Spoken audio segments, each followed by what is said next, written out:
I was a boy preacher in the Pentecostal church in Brooklyn, New York, Washington Temple Church of God in Christ. And I'd become enticed with what was going on in activism because I was watching Adam Clay Powell on television. My mother brought me to Bishop Washington, our pastor, and he said, no, I can put him with some ministers that's involved. He brought me to Reverend William Jones. And they made me the youth director at 13 years old of Operation Breadbasket under the national director, Reverend Jesse Jackson. Reverend Jackson was about 27, I was 13, and ever since then, for 69 years, we bonded. The last time he spoke in New York, he spoke at the House of Justice for us. I can't think of a time that we were not spending time together. Now, he was a hard taskmaster. He would always get on me about, why are you on this issue? You need to be more studied on this. But he was one who was more responsible than anyone for teaching me activism. On a personal level, my family and I used to spend every Christmas at the Jackson's house. And the last two Christmases took my daughters, one who's with us today, to Chicago. We spent Christmas night at Reverend Jackson's house just 5 weeks ago, and last Christmas. We would feed people at the House of Justice and then go to the airport in the afternoon and fly to be with him. So I will always be able to cherish that I spent his last Christmas with him and spent last days even when he could no longer speak well. What I think on a broader level is Jesse Jackson changed American politics. Jesse Jackson changed the civil rights movement. He was a consequential and transformative figure. And he changed New York politics. Let me go in that order. One, it was when Dr. King died, was killed in '68, he was talking to Jesse Jackson and Ben Branch over the rail at the Lorraine Motel in Memphis. And Reverend Jackson was literally one of the two last people to speak to him. I always wondered how much trauma that must have been for him to witness Reverend King's assassination. He never would talk about it too much, but it drove him. He kept saying, we got to keep Dr. King's dream alive. He was 12 years younger than King, as I was 13 years younger than him, and he would always challenge me that your generation's got to do what John Lewis and all of us that were younger than Dr. King did. He kept the movement going by keeping the economic boycotts of Operation Breadbasket going, by dealing with diversity, by fighting for affirmative action.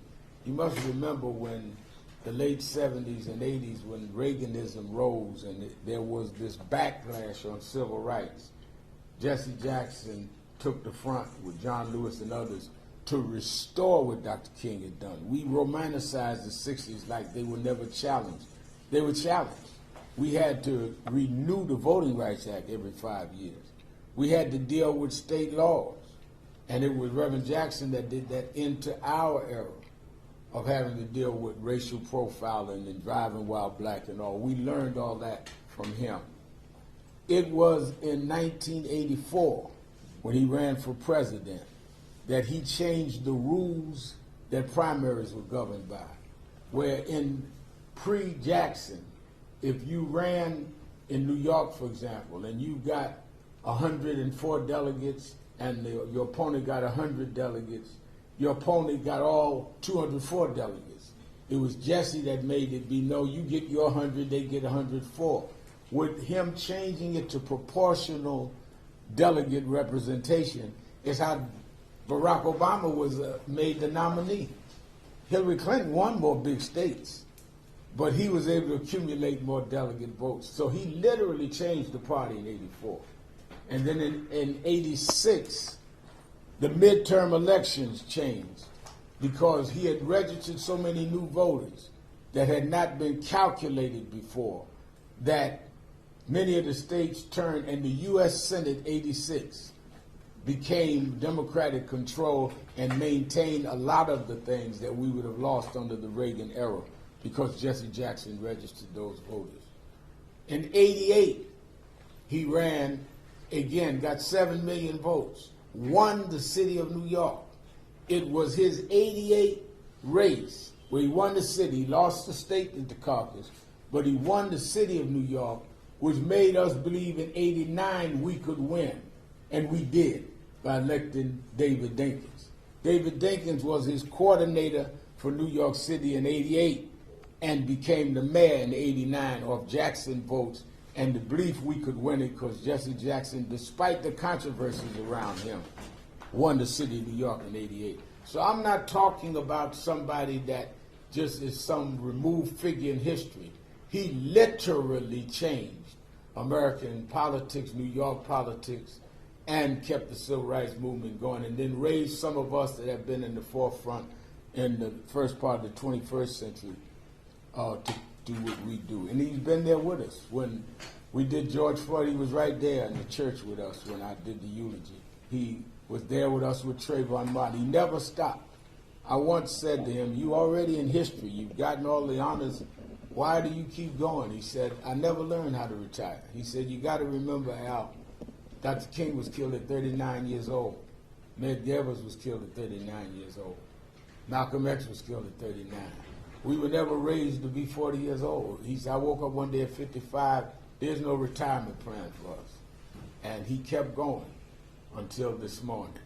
So my whole life and the whole country and the world was changed. Don't forget, he went and got hostages from Iraq, hostages from Syria that no one else could get for this country. Never got the credit he was due. But he said to me that those that need the credit don't deserve it, and those that deserve the credit don't need it. Well, I'm going to make sure as long as I'm alive, he gets the credit. Reverend Jesse Jackson. On this Saturday, our regular Saturday Action Rally will be at the historic Mother Amy Zion Church. It's the church that Frederick Douglass spoke at. It's the church that Sojourner Truth at the altar changed her name from a slave name to Sojourner Truth. It's the church that Madam C.J. Walker's funeral is at, church that Paul Robeson was a member of. His brother was one of the pastors. So in Black History Month, we're going to dedicate the action rally this week to Jesse Jackson, which was the last organization he spoke for in the city of New York. Last time in Harlem, when he left the House of Justice, we took him to Sylvia's. And I never forget when he finished, we had to help with the fork. And he told me, "Wheel me into the kitchen." And he shook hands with all of the people in Sylvia's restaurant, shook hands with him in the kitchen. That's the last time he was here. So we're going to honor him. We're asking all of our city officials to join us there. We are the organization that Dr. Jackson worked with, and we're going to honor him this Saturday. We want all of them to come and give their condolences in a New York salute to Reverend Jesse Jackson. Any questions? Yeah, Reverend Sharpton, what did he open your eyes to? What did he help you realize that you didn't know or weren't aware of, or trying to get better? He opened my eyes in two ways. He opened my eyes that we could make a difference, we could make change, that we could not be cynical. So by him running, as never had been an elected official, with most black elected officials at that time not with him in '84. When he ran and did that, I believed that we could make a difference. We could change laws. And which is why I went from just being bitter to trying to be better and be able to help change the system by not just fighting the system, but fighting it inside and outside at the same time. What he did for me personally, I was born and raised in Brooklyn. My father left when I was 10. Unlike many other ministers that I looked up to, I didn't come from a high pedigree, nice family with my father and grandfather and great-grandfather preachers. My father left. Jesse was born out of wedlock. He taught me, his slogan was, "I am somebody." It's not how you're born, it's where you go with it. So he made me believe even a kid on welfare in Brownsville, Brooklyn, could be somebody because of Jesse Jackson told me that. Look what he did. born out of wedlock in Greenville, South Carolina. If he could do it, I could do it. It's easy for a preacher that's got PhD and his daddy was a big preacher and granddaddy. It's easy for him to do it. It wasn't easy for Jesse. And he taught me that it didn't have to be easy for me, but I can make it anyway. Good morning, Madam Sharpton. I was just looking at some of the archived video this morning. One of them that just popped up was the March of 1995 against the social service cuts against Governor Pataki. What do you remember? Take us back to that day and what you remember about how powerful that day was with Reverend Jackson. In 1995, they had cut the budget. Pataki had just been elected in 94. And I decided we were going to do a 10-day walk from New York to Albany. And we started at the King Baptist Church where Wyatt T. Walker was pastor, then Dr. King's aide, and we'd walk 1.5 miles a day. Reverend Jackson flew in and said, I'm going to start the march with y'all and finish with y'all. And I said to him, oh, you're not doing all 10 days? He said, I'm not overweight, you need to walk. So we would laugh about that. And he met us in Albany. And we marched on George Pataki and got a lot of the legislation restored. That's how much he had local impact. He worked a lot with 1199. He worked with National Action Network. But he would know, he would call me. We used to talk at 6 o'clock every morning. He would call me and say, what are y'all doing about this referendum? I said, how do you know about that? But he was constantly kept his hand on the pulse on what was going on around the country. Reverend Sharpton, can you speak to how he was a bridge between generations, Dr. King's generation, your generation, and the generations today of the social justice movement? I think that Jesse Jackson was a bridge that was not given credit for. He was the youngest person on Dr. King's staff, so he was attractive to people like me that was a generation behind him, because he was more hip. He used to wear a Martin Luther King medallion. That's where I got that from. And he used to wear a vest. I never saw him wear a suit and tie until about 1972. And he had a big afro. So he wasn't the style of the conservative preachers like Dr. King was. And he then was able to understand our generation of saying no justice, no peace, rather than I am somebody. And he was the bridge that would say, but let us get something done. And he would be there. So whether it was in the 70s and 80s where we were fighting around the issues of Howard Beach and Yusef Hawkins, which he came in and visited the funeral home with me at Yusef Hawkins, or then later in the 21st century, if it was Trayvon Martin, he came and stood with us. He would stand behind us as much as he would lead us. But he would stand behind us. I used to say he's leading from the back now, because he'd be there. And I think that he was never threatened by those older than him or younger than him. He just wanted us to keep our eyes on the prize. And what about his commitment to peaceful protest and peaceful change at a time when there was a lot of violence? He was adamant that we always keep nonviolence, because he said you're going to, first of all, he said you must have the moral standing that those we're fighting don't have. And if you become as immoral as them, not caring about life and the like, then you are not fighting a cause, you're fighting for who can have more power. So he definitely would always say that, and he would always say to me, if he heard I was getting ready to do something, Al, make sure that there is no violence. Make sure that you don't step outside of Dr. King's principles.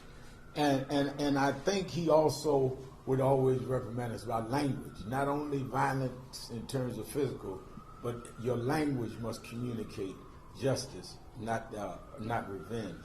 He was very, very hard on me about that. Reverend Moore, what would you say to those media, elected officials, others who are efforting to define Jesse Jackson's legacy in depth by criticism, controversies that he had during his life, as opposed to the lifetime of accomplishments that you talked about briefly?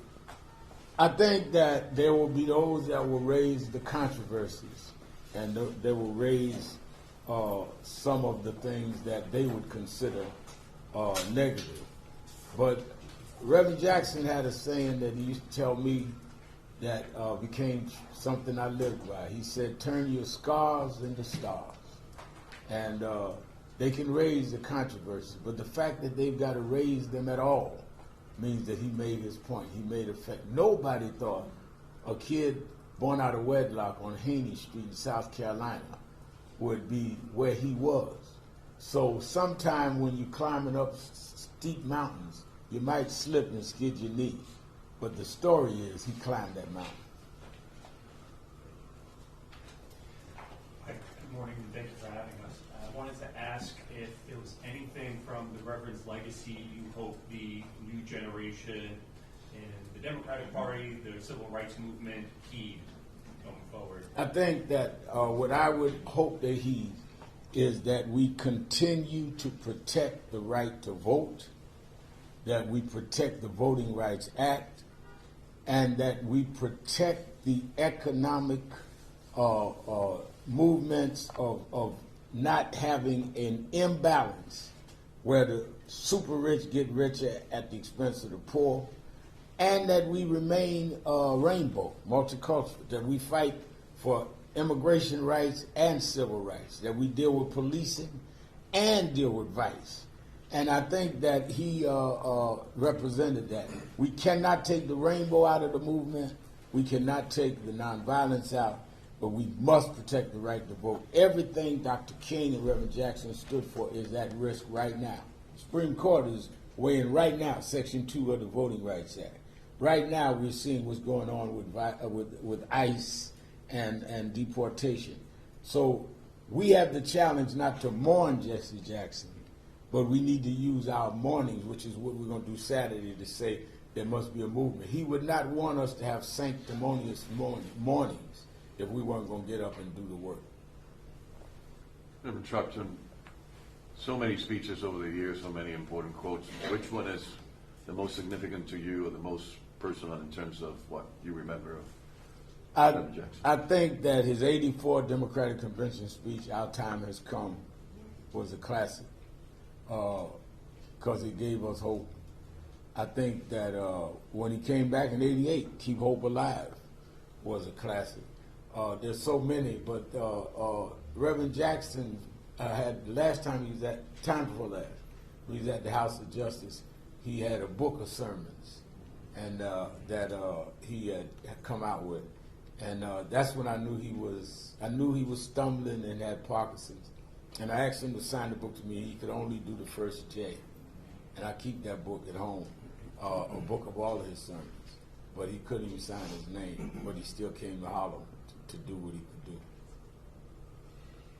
Reverend Sharpton, one other question. In terms of his unfinished business around the economic justice issues like food insecurity, health care for people that he touched on at many points in his life, what do you say to that? I say that we've got to keep fighting.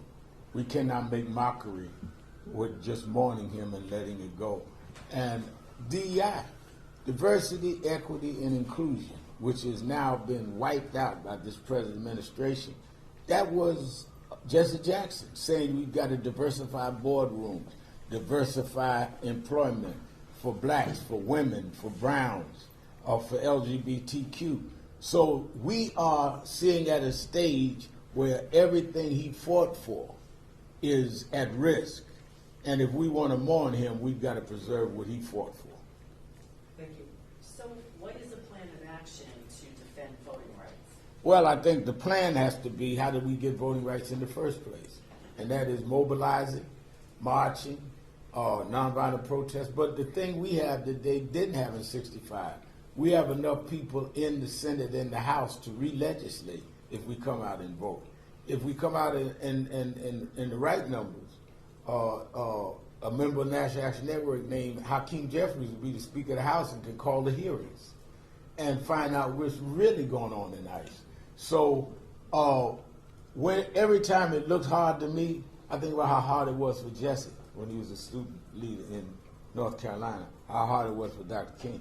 We don't have the right to complain. They turned the country upside down, and they didn't even have social media. You know, Dr. King didn't know what a cell phone was, didn't know what TikTok is. We got all of these things to work with. Question is, are we going to work with them? All right, thank you. Thank you so much. Thank you. Oh, this is Reverend Malcolm Bird, who pastors the church that we're at on Sunday. He's also COO of National Institute. Thanks, everyone.